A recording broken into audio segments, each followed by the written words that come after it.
Wolf Pack, what is going on? Your boy, the Wolf of Roto Street, rotostreetjournal.com. We breed and feed you fantasy wolves here with your week 12 injury recap. And then, of course, your waiver wire pickups. Who should you be blowing that fab money on? All that good stuff.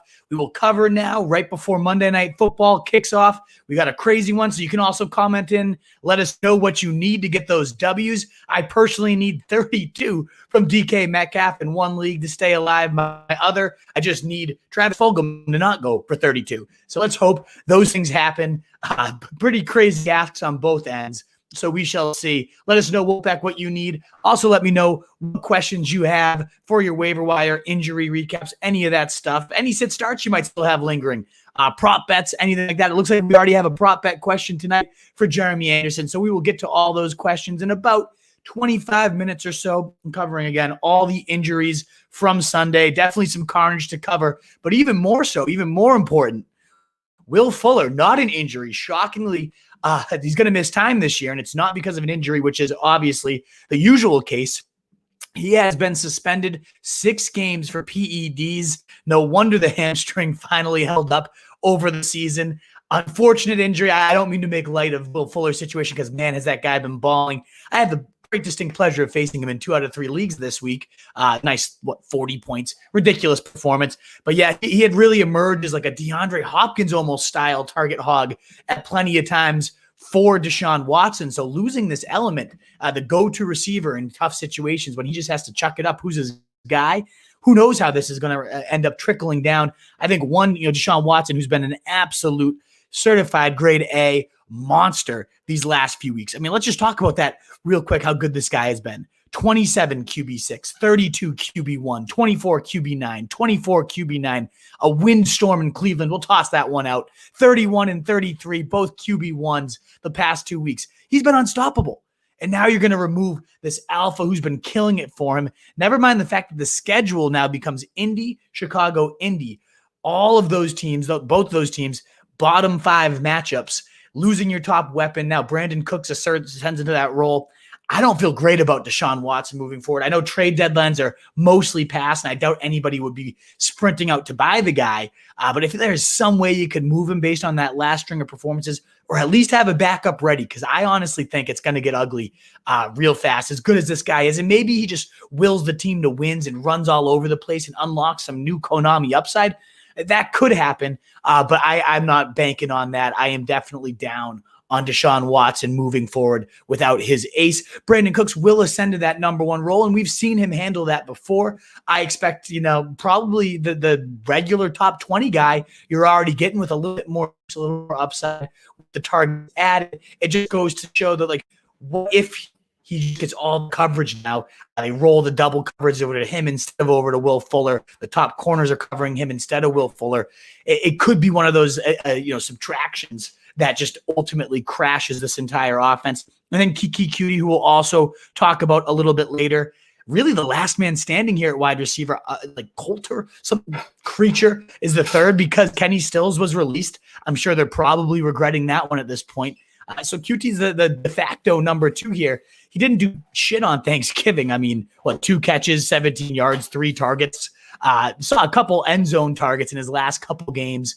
But this is a man who did have 2 11-catch games as a rookie. He set an NFL record, in fact, with 11 catches in his first ever game. So he can get it done. He's shown a rapport with Deshaun Watson, who often looked to him when plays were broken up. That was 2 seasons ago. We haven't really seen any relevancy since then. So it's certainly a stretch to just imagine he's, back to Coutee, who he actually could depend on. But we still had that playoff game, that rookie debut. There could be usefulness here. He's only 1% owned. Certainly, if you're desperate at wide receiver, especially if you're scrambling to fill the void for Will Fuller, it's just too bad Kenny Stills was released because he would automatically ascend right into the thick of things fantasy-wise. Instead, it's Coutee. Who knows what he still has? I don't expect it to be too much. Definitely a huge hit to this whole offense, to Deshaun Watson. Cook's the only one that stands to maybe benefit. Maybe the tight ends get a little more looks here. But ultimately, I'm not thrilled about any of them. And Wolfpack, if you're willing to toss a like onto this, it would mean the world. It would help us get out to more people. So please consider giving us that thumbs up, YouTube, Facebook, Periscope, regardless of where you're streaming and watching. So appreciate you tuning in for a pregame this Monday Night Football. A lot of stuff going on again. Let us know what you need if you're tuned in live and commenting on the comments. If you're catching the replay, thank you so much. Subscriptions and hitting that bell is so appreciated. Thank you, Wolfpack, again, for spending your Monday night with us. Let's keep going through these injury updates, and not necessarily injury updates at this point, but COVID. The Washington Steelers game, you probably are well aware of at this point, has been moved to Wednesday Night Football. First time, I don't even know, maybe ever. And certainly anytime I've watched football on a Wednesday night, it seems to me this is trending towards a cancellation. They're just delaying the inevitable. I maybe not. I could be dead wrong, but I would not be holding out hope. If I needed to stash somebody tonight and play them instead, I would do that. We'll talk about a few names when we hit the waiver wires of who could be available in tonight's contest as a stopgap plug-in to get you there. I'm not banking on these guys. Let me know if you're worried who you are. Like, do I start this guy or let's say Jalen Reagor or Boston Scott? Or, do I get in Myers instead of Justin Tucker? Honestly, my answer to all of them was probably yes if you need those points, because I don't know that I'm banking on this game happening at all. They've already moved the Steelers-Washington game from Sunday to Monday for next week. We got a triple header actually shaping up for next Monday, which is just a bananas year. It just goes to show, though, just make sure you have a backup plan. See if you can have a contingency plan with your commissioner here. Just keeping that one on your radar. In terms of major injuries, though, the week, DJ Moore injured his ankle, it turned out. We saw him on a horrible throw from Bridgewater. Deservedly got bashed. Our clip we posted on Twitter. People say he's out to injure DJ Moore. We know he's not the case, but still a horrible throw. He had to adjust to it and ended up really damaging the ankle. I guess it's nothing too crazy because x-rays did come back negative. It looked bad. The way he was walking off, the way he headed to the blue tent, it looked like we might have had a season ender on our hands. And let's be real, it is week 13, their bye week here. If they're out of it, and they kind of looking like they're going to be out of it for sure at this point, there's no guarantees they're going to play Christian McCaffrey, going to play DJ Moore coming off the bye. So I'd be pretty nervous even if he is okay to go. Matt Rule did say they're not going to rule him out for the week 14 matchup against the Broncos. He seemed to just be hitting his groove on the season, finally had some consistent games in a row. So this one does hurt, but ultimately I'm giving zero guarantee this guy's back. If I had to make a prediction, in fact, I think they're going to probably sit him and maybe even McCaffrey for the rest of the season. That's just a gut call. I'm no doctor. I have no clue. I'm not, Dr. Jesse Morse does a great job. I check out his videos if you want the real specifics on the bones and everything. But the good news was it was negative. No surgery or anything like that going to be required. Daniel Jones had a hamstring injury. He's going to, quote, miss some time. It was pretty unspecified as to what that will be. They're not going to put him on IR is the early reports, so it shouldn't be overly significant. And the MRI did rule out a significant tear. So that's the good news. He won't be out there, though, this week. They'll probably test him out at practice, see how he's moving. He is one of the tougher, according to all his coaches. I don't know much about the guy personally, but all his coaches in the article I read said this is one of the toughest dudes. He's played through broken clavicles. He's going to fight it through. We did see him try to even return on Sunday, but he couldn't put any weight onto the leg. So it's looking like it's going to be the Colt McCoy show for at least 1 week. And what a shit show that's going to be.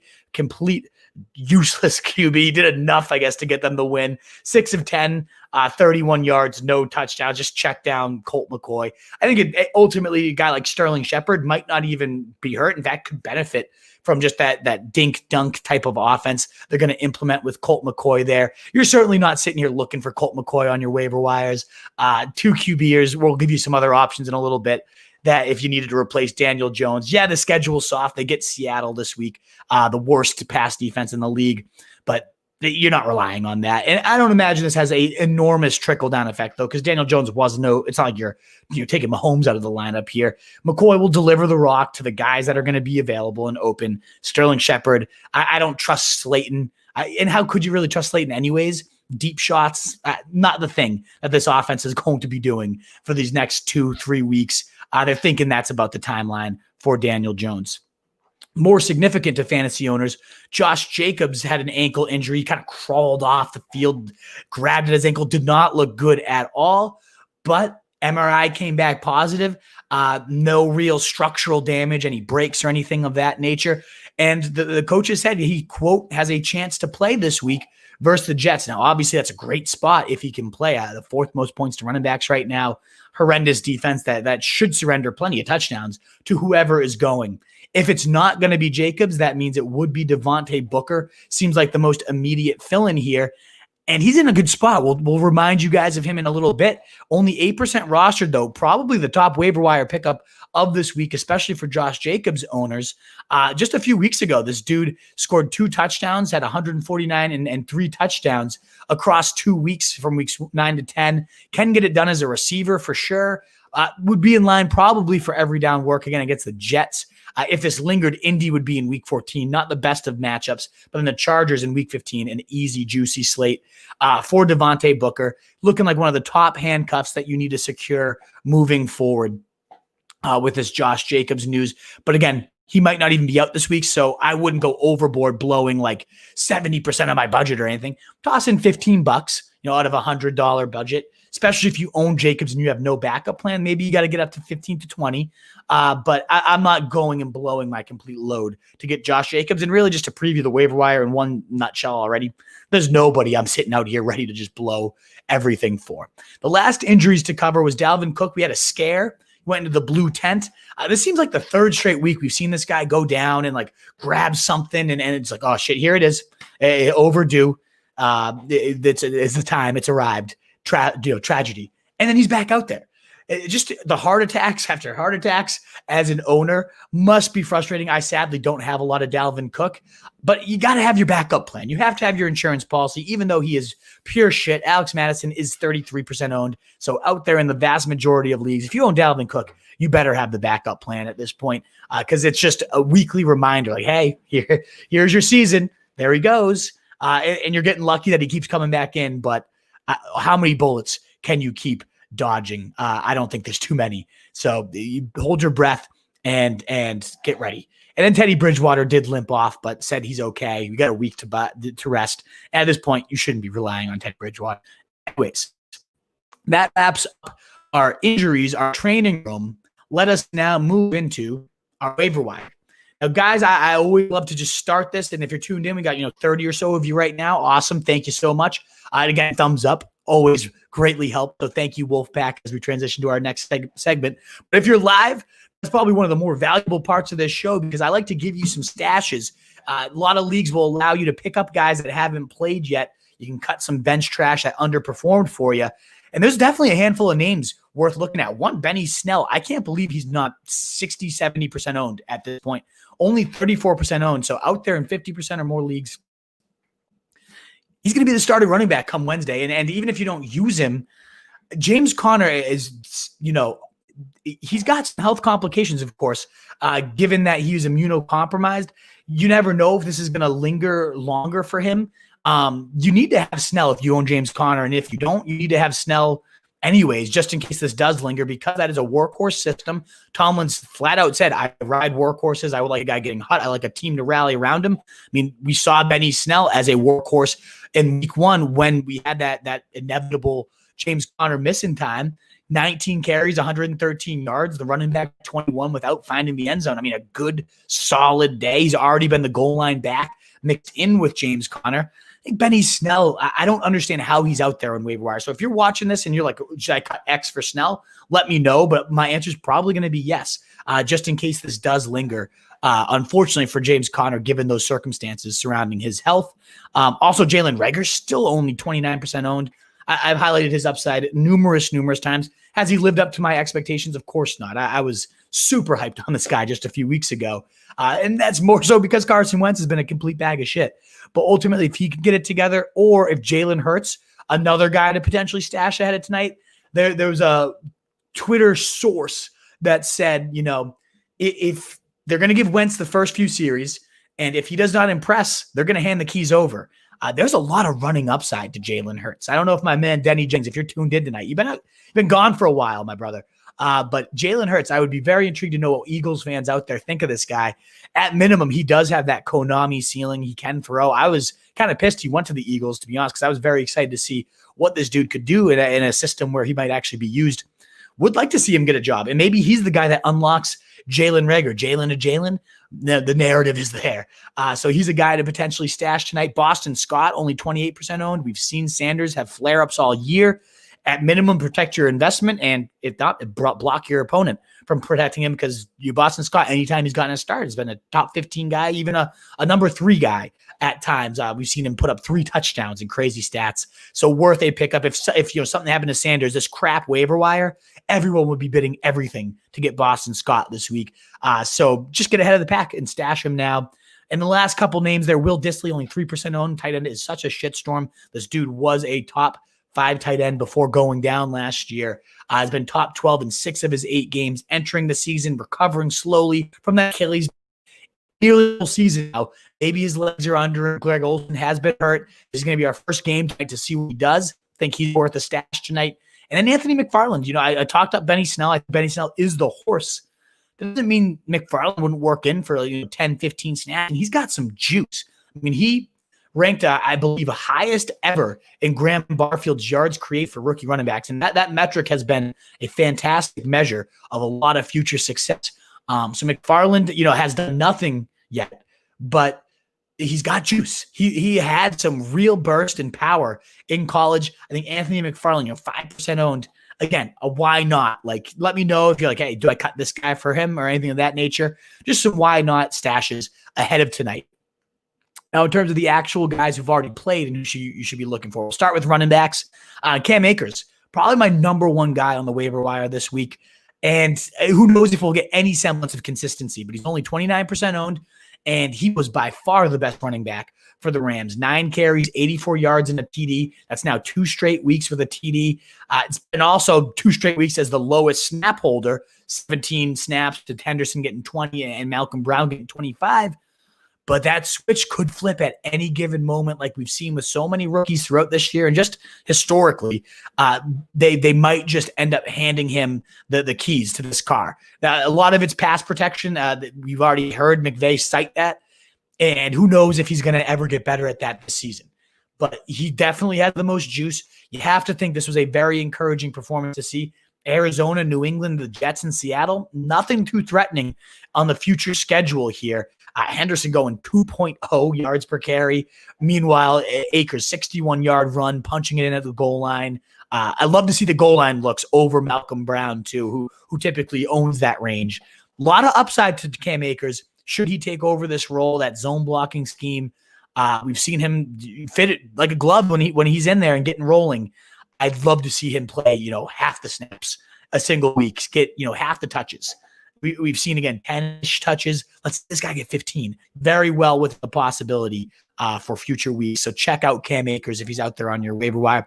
Less exciting, but probably a higher floor if you just need something to plug in this week. That's Frank Gore. Volume is volume is volume. There's no position with a higher correlation between just snaps on the field and fantasy points other than running back. He's only 25% owned.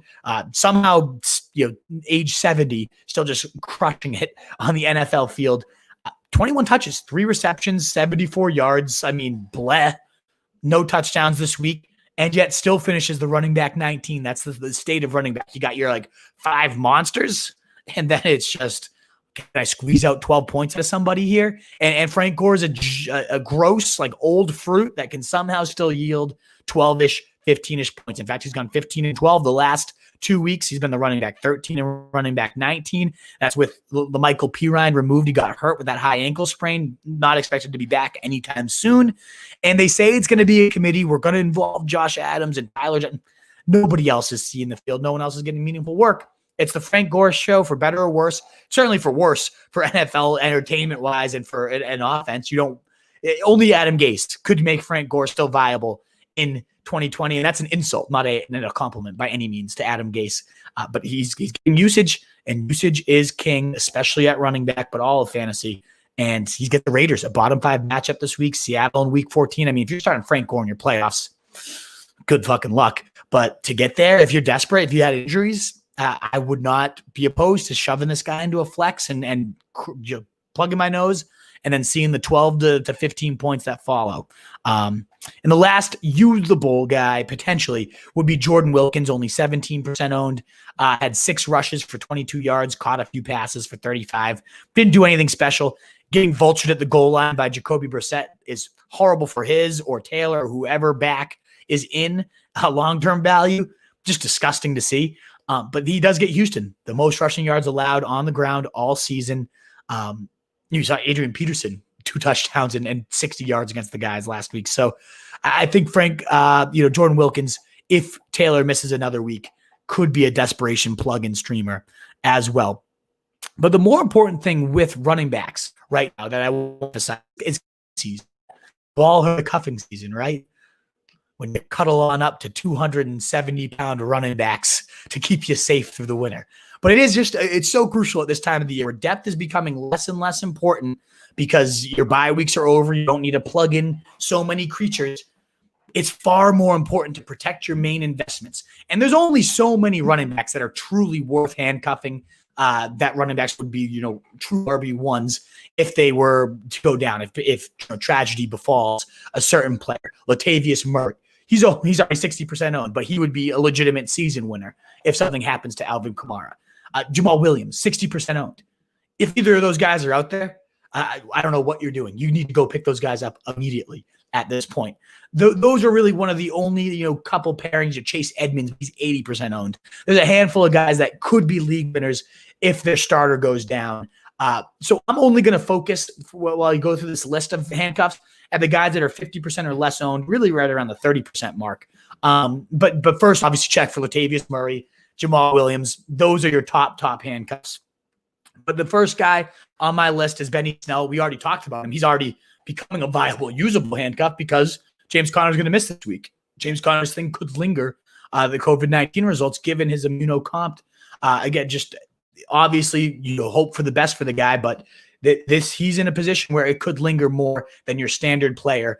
Terrifying that, in fact, that him and Mark Andrews on the Ravens, 2 of the guys to get it. Mark Andrews having diabetes, 2 of the higher risk guys. Prayers up for them. Hope we get a fast recovery.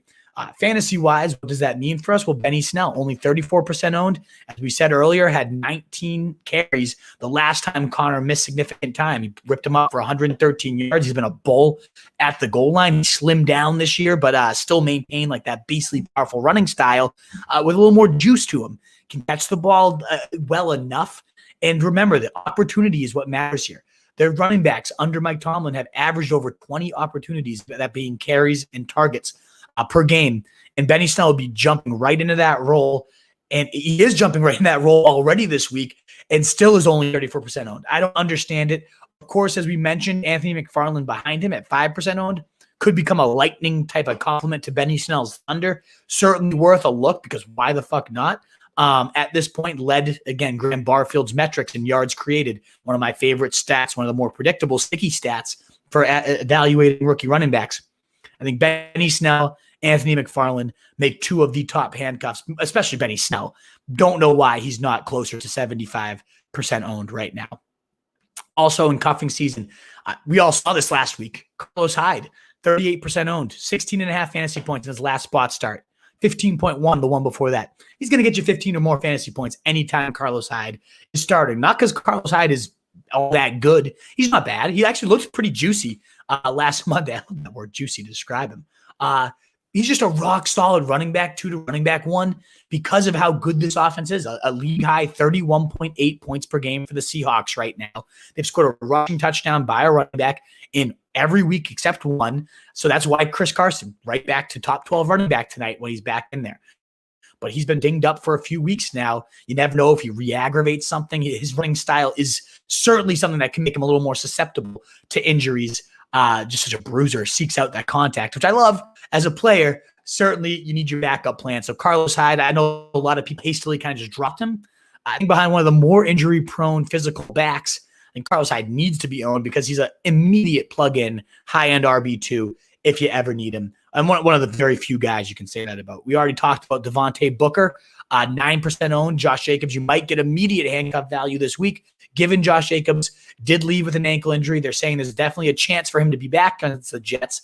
But then again, you probably are thinking, Okay, it's the Jets. We can get by without our stud, without risking him getting further injured.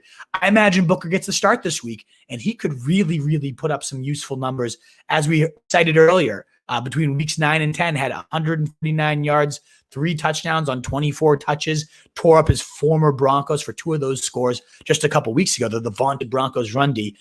The Jets are certainly not a vaunted run D. The bottom 4 in terms of their run defense and points allowed to running backs. Booker's a 3-down threat. He can catch the ball. He's been playing over Breshad on most of the third downs all year anyways.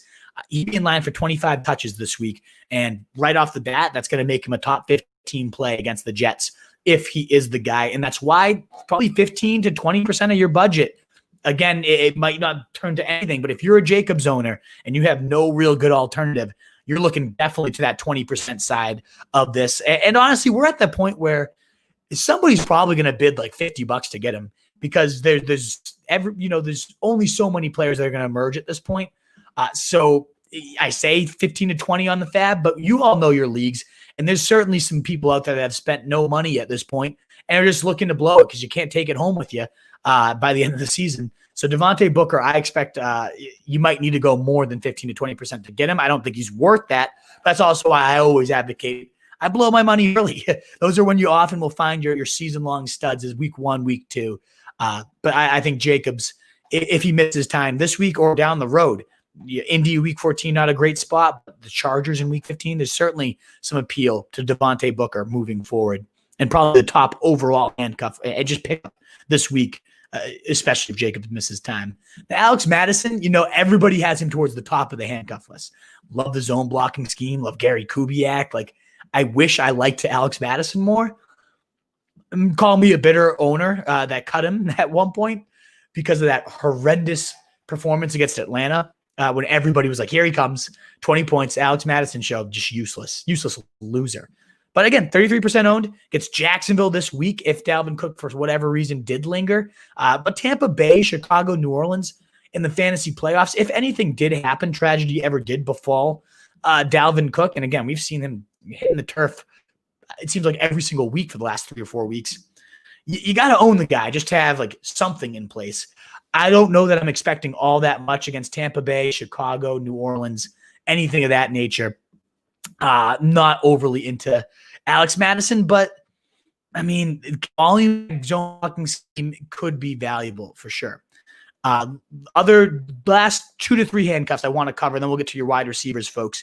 Tony Pollard's only 19% owned. We've seen him score a few touchdowns. He's got some zip. He's got some juice. Honestly, at this point, with a banged-up Zeke, a little more juice than it seems like Zeke's offering. What if the team just decides to shut down Zeke towards the end of the year, get him rested, get him healthy? He's had such a beating, and they've given him such a huge contract. Why not see what you got in Pollard? So I wouldn't be shocked to see Pollard make a start or two. He gets Baltimore, but then, next week, they're not going to bench Zeke next week. But then Cincy, San Fran, Philly, all matchups. Cincy on the brighter side of things, but could be worthwhile. And we talked about Boston Scott, adding him tonight in case tragedy befalls Miles Sanders. Boston Scott has been a very viable top 15 guy, more often a top 10 guy, even top 5 in 2 or 3 of the weeks that Miles Sanders has missed. Not this season, but last year. Could regain that type of composure. And just some under-the-radar guys. Jeff Wilson, 3% owned right now. I mean, he's had 2 30-point days, and Mostert has not made it through more than 2 games without getting dinged up during this year. So Jeff Wilson could ever get in line for a spot start, a goal line beast at that point. And then Donta Foreman, I just want to pump him because, Derrick Henry, an absolute tank. I would not be overly concerned. We've never seen the guy go down. But just, knock on wood, don't want to jinx anything. Everybody that has Derrick Henry is frothing at the mouth, and deservedly so. Like, if you have him heading into your playoffs, you've got a huge leg up going into your contention here because, one, December Derrick Henry, November Derrick Henry averages like 5.5 yards per carry as compared to like 3.9 and 4.2. It just gets better and better as defenses get, worn out, as it gets colder out, and you have to keep hitting this fucking beast time and time again. He just gets better and better. He's going to eat down the stretch. let's just stir in 3 bottom 5 defenses from week 14, 15, 16. The Jags, the Lions, and Green Bay. Legitimately, all of them are bottom 5, with Detroit and Green Bay being the 2 easiest possible matches up you could have. If you have Derrick Henry, you can already start feeling like, okay, I'm going to collect this title.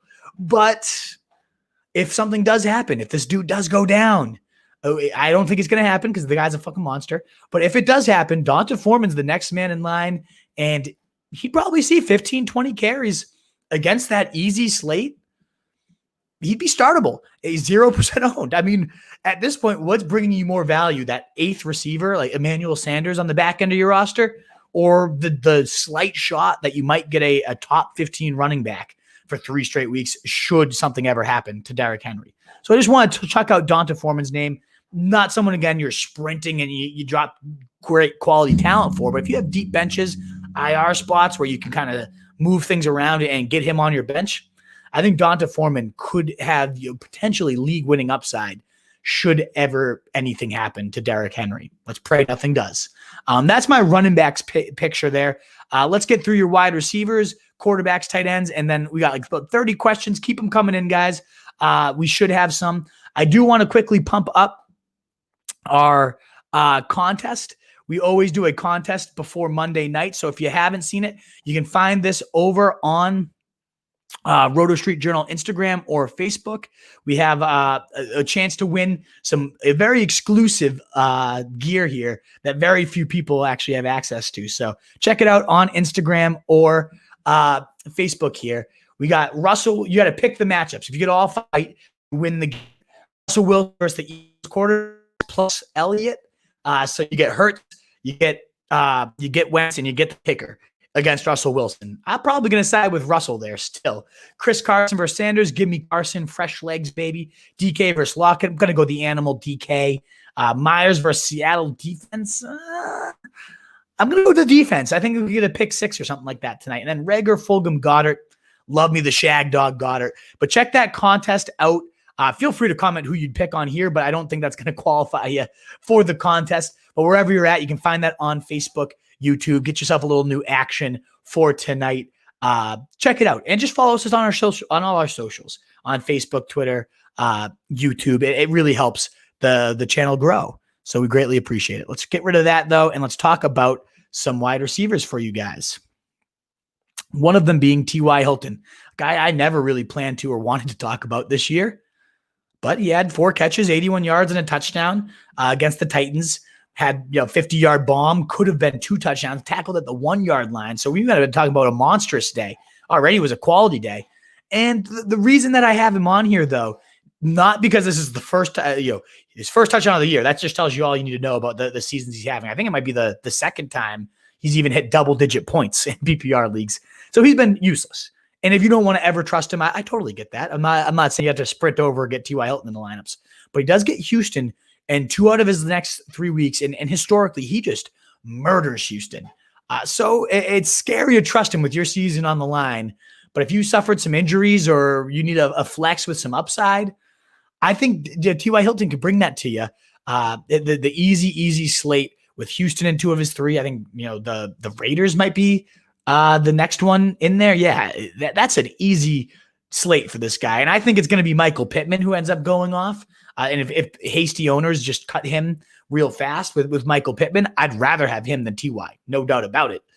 But TY's found out there in more leagues right now. And he just had a big game. So wanted to toss his name out there. I really think Breshad Perriman's a legit player. I know it took him a little while to get going, but we saw last year he won people leagues. In fact, no one was on more championship rosters than Breshad Perriman last year, given when all those injuries befell the Buccaneers. He can get deep. He can make contested grabs. He can run after the catch. He's got some real NFL speed. Gets the Raiders this week in week 13. Seattle, the easiest possible matchups in week 14. Now, trusting a Jet in your lineup week 14? Yeah, swallow back the puke. I get it. It's gross. But we've now seen this guy go 27 fantasy points, wide receiver 6, 13 for the wide receiver 34, 12 for the wide receiver 30 this last week. I mean, he's been very productive. He's seen 7, 4, and 8 targets in that span. He's number 2 in the league in average depth of target. They just bomb it to him. And they bomb it to Denzel Mims quite often. According to Nick BDGE, Nick Arsolano, the big dog's got to eat football. Good stuff over there. 92 qualified receivers. We got Denzel Mims checking in at 4th in ADOT, average depth of target, and Breshad Perriman ranking 8th. And in the last month specifically, they're number 1 and number 2 in their respective categories. So they're going deep. It's not really translating into a ton. I mean, Denzel Mims, 8.2, 8.6, 8.7, hasn't even hit 10, real fantasy points, but he's seen 8, 7, and 8 targets over these last few weeks. And they're all coming from the deep chunk type of range. Just worthwhile schedule, volume, gross. They're always going to be playing from behind, though, and needing to chuck. So just a couple of receivers to keep on your radar. And we talked about Keke Coutee. Didn't do much this last week, 17 yards on 2 targets. Nothing. But he does have 3 end zone targets in the last 2 weeks. And lest we forget, Will Fuller was suspended for the remainder of the year. Brandon Cooks will ascend to the number 1 role. He certainly has his own type of injury concerns with concussions. There could be a world where Keke Coutee is the number 1 weapon for Deshaun Watson, one of the elite QBs. I think this offense takes a huge hit. I don't really want much to do with them the rest of the year. But we've seen Keke Coutee, 211 catch games as a rookie, including the first debut game, setting that record for rookies. That playoff game, we saw Deshaun really trust this guy down the stretch and down crunch time. They released Kenny Stills. There's nothing left to throw to other than Brandon Cooks and Keke Coutee. So any meaningful volume from a top 10 quarterback in the league, probably top 5 quarterback, to be honest, has to really, really be held some serious fantasy consideration. So check him out. Again, none of these guys in terms of money I'd spend on, Mims or Perriman or TY Hilton or let's say Keke Coutee. I'm not going to go more than $10 on any of these guys. Probably not going more than $7. But they're the type of guys you wake up tomorrow morning and you're like, okay, they're still there. Do I have trash to cut? All right, why not? Let's take a look. So that's what I got for wide receivers. Let me know if I'm overlooking anybody. In terms of quarterbacks, I only got 3 for you. Ryan Fitzpatrick, they're saying too his injury is going to linger. I mean, this guy averages for 22 points a game when he's the starter. The magic exists. He only had 19 against the Jets last week. A little bit disappointing there with 257 and 2 touchdowns, but was hyper efficient, got the job done. He gets Cincy coming up, then Kansas City, which he's going to have to chuck fest. And then New England's a tough one to trust. But, I mean, at least 2 streamable games for 2 QB leaguers. If you're desperate and had Burrow injuries, I think Fitzmagic could kind of be your godsend here down the stretch run, and only 17% owned right now. So check out Fitzmagic. If he's gone, I mean, Philly Rivers is even more owned, so he probably would be gone too if Fitzmagic's gone. I mean, Philly Rivers, 371 and 3 TDs for 24 points. 22 points with 262 and 3 TDs. A complete stinker against Baltimore, but then 16, 21, 17 fantasy points. Just chucking it relentlessly. Imagine if this dude took the goal line carries receiving from Brissett. He'd be a unstoppable force. That's the rub here is Brissett comes in for the Hail Marys and the goal line attempts. But Rivers has Houston with the same schedule we loved for TY Hilton. Houston, Las Vegas, and Houston again. All great spots for Phillip Rivers down the stretch here if you need a 2 QB streamer or a desperation plug-in number 1. And maybe the best of them all could be, as disgusting as this is, 4% owned Mitch Trubisky. Matt Nagy, when asked if he's going to start in week 13, said, I don't see why not. Talk about a ringing endorsement. But Mitch Trubisky, if you watched Sunday Night Football, you saw how horrible he was, right? Disgusting, embarrassing, should never be on an NFL field. And still scored 21 fantasy points. That's just because he runs, he chucks, he's going to make boneheaded play after boneheaded play. He's going to oversail tons of throws. And he's still just going to rack up points because that's what Mitch Trubisky does. It's gross. You're not going to feel good about it, but you're going to end up with 18 to 20-something fantasy points, especially when you got Detroit, Houston, Minnesota, and Jacksonville as your remaining 4 games. All of them are bottom 10. All of them are green, easy matchups for Mitch Trubisky. Even he probably can't screw up a schedule like that. So I like Mitch Trubisky as a desperation QB streamer. And last few here that we got, Dalton Schultz, more volume than your average tight end. He's seen 8, 7, 6, and 5 targets, 6, 4, 4, and 5 catches. I mean, that's PPR 11, 9, 13, and 7 points. Nothing great, nothing sexy, no ceiling, but a decent floor to position where there's very few floors out there. He's going to get 5 catches about a week. And that's not bad when you got Baltimore, week 13, not great, but Cincy, San Fran, and Philly, last 3 weeks, at least 2 easy matchups on the calendar. Kyle Rudolph, a viable streamer, only 14% owned. Anytime Irv Smith misses time, we just saw a solid performance here. 7 catches, 68 looks, almost went into the end zone. Could have been a monster day had he broken that tackle, but still viable stream anytime Irv is out, particularly if we see any Adam Thielen missing more time. Jordan Reed, fucking asswipe. Never want to trust him, but 25% owned, ran 25 pass routes to Ross Dwelly's 10. So he's clearly the pass catching guy. Gets Buffalo, Washington, Dallas, Arizona, a dreamboat, probably the easiest. If I calculate that out, the easiest schedule among tight ends for Jordan Reed. Kittle might be back. I would say obviously look to Kittle and stash him in your IR spot because you never know if this team gets hot down the stretch. They might activate him. But if not, Jordan Reed could be a serviceable option. Didn't do much, 2 catches for 18 yards. Like he ran so many routes. Yay, he sucks. He's a bag of dirt. But at the end of the day, that schedule, that many routes, he could do something down your stretch. And the last but not least, again, you stash him tonight. You got 2 minutes before kickoff here. You could get Will Dissly, 3% owned right now. I was a top 5 QB before getting hurt last year. 6 of his 8 games over the first 2 years of his career were top 12. He had a great rapport with Russell Wilson. We could see him reemerge.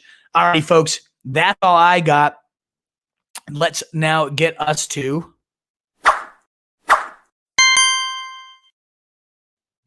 our mailbag. Thank you guys for waiting patiently. I hope there weren't too many sit starts in here. We have the best props for tonight. Let me pull up what CJ whipped up on our Instagram story here. He does the prop bets, Jeremy Anderson. He did go 4 for 4 last night, which was quite impressive.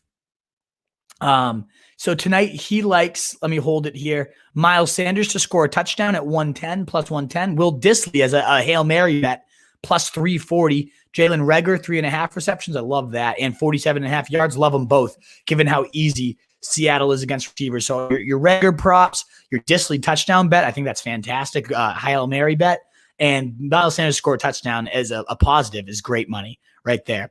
Went against Hill this week. Still have Russell left, easy win. Wow, you're still going to win even after facing Tyreek Hill and Septimus. That is impressive stuff. Is Coutee worth picking up? We just covered that. Yeah, I mean, certainly could get something going this year. What's going on, Mitch? Great to see you. Love to see it. Who should I target for trades at QB? I have Watson. I mean, I like Brady's stretch run schedule. One of the easiest calendars. He's been mediocre at best these last few weeks. I wouldn't, necessarily trade Deshaun Watson, Brady straight up, because who's gonna, really want that? But yeah, I think Brady could make a good buy low there. Up by 19.24, I have Ravens defense. He has R. Wilson. I'm screwed. Only defense available besides the Ravens would be Philly tonight. Yeah, that's no good. You're probably pretty screwed there, Tunes. But you never know. Like Wilson's had his 15-point duds. What if Carson goes monstrous? Like that could happen. Let's all finish strong. I like to hear it. We'd always keep up the great work. Hell yeah, Mitch. You keep up being a great fucking fan. Love you. Who do you think will be the man in Seattle? I think Dissly, as we covered earlier, could be Hollister, but I lean on Dissly, Noah Pringle. Good to see you, brother. Would you play Eagles defense or a chance Steelers defense? I would just be going with this sure thing, which would be Eagles, although they could get you negative points, to be honest. So maybe I'd rate that out, Daniel Howland. I know I might be too late here. I would wait that out and go with the Steelers, because if they get RG3, could be a 20-point day, whereas the Eagles might just get you negative tonight. Like you might get 1 to 2 at best. Jackie, what's going on, Jack Millicek? I lost this week because of Tyreek. That's brutal. Need to win. I have Tua, Fitz, Wentz, Ugg, and Taysom Hill. I think Taysom Hill can get it done for you against Atlanta for sure. Fitz Magic as well. I think you're in a great spot there. Aaron Jones should amp up as it gets colder. Right, been a bit off the last couple weeks. I agree. And Mitch, have you seen his playoff schedule? I raved about Derrick Henry being a title bringer. The only other guy that's lined up just as good as him is Aaron Jones. All bottom 7 matchups, all green lights for Aaron Jones down the stretch. Think he could be is not quite a Derrick Henry level of a season winner down the stretch, but could be damn close. And if again the couple off games has people off of him, I think he could go crazy for sure. Dalvin Cook and Will Fuller, today's a good day. Yeah, Not a good day, Kevin. Did we hear anything specifically about Dalvin Cook's injury? I didn't think there was anything yet. I think he should be okay. Start Hurts over Big Ben, or should I take chance? I'm up by 26. No, I would wait it out with Big Ben just in case that game happens. I have Ebron and Miles Sanders in my lineup. Currently, my score is 131. Opponent has Eagles D with score 134. Yeah, you're in good shape there. I would go Disley, but I know I'm probably a little too late for that one, Varun, and my apologies. Maybe I'll start this one at 7 p.m. moving forward just to make sure I get all your questions before kickoff, guys. That seems like a good idea. Evans or Debo for playoffs? I mean, Debo, what a game he just had. 13 targets, 11 catches, like I think a career high. With that, 130 yards looking just as dangerous. But as you say here, why not both? I love them both. It's going to be tough to bench either one of those guys moving forward because Evans is just such a red zone monster, an offense that loves living there. We got Glizzy, Gladiator OnlyFans. Who should I start, Hyde or Gus Edwards with Dobbins likely back? I'd probably lean Gus still. Is it true that Dobbins is actually going to be back? Although you actually asked this question a million times, so that's pretty obnoxious, Glizzy Gladiator. I know I wanted to get to your questions a little earlier. I would go Gus Edwards there is where I would be leaning.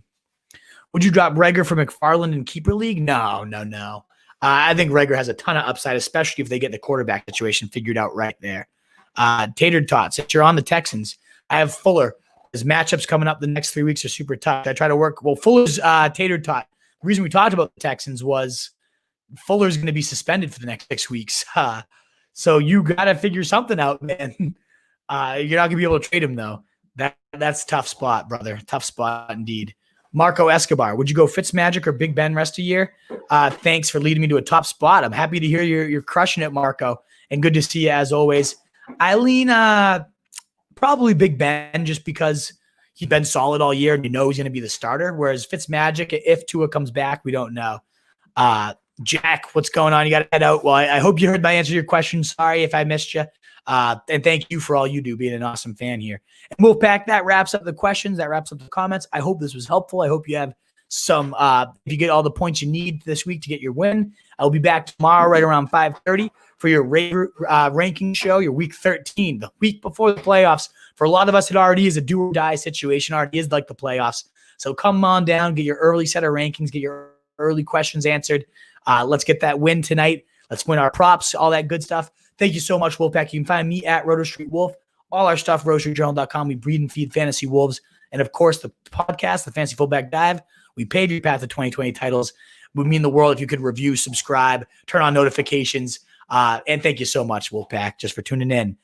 Let's get those week 12 wins and get ready for week 13 waiver wires.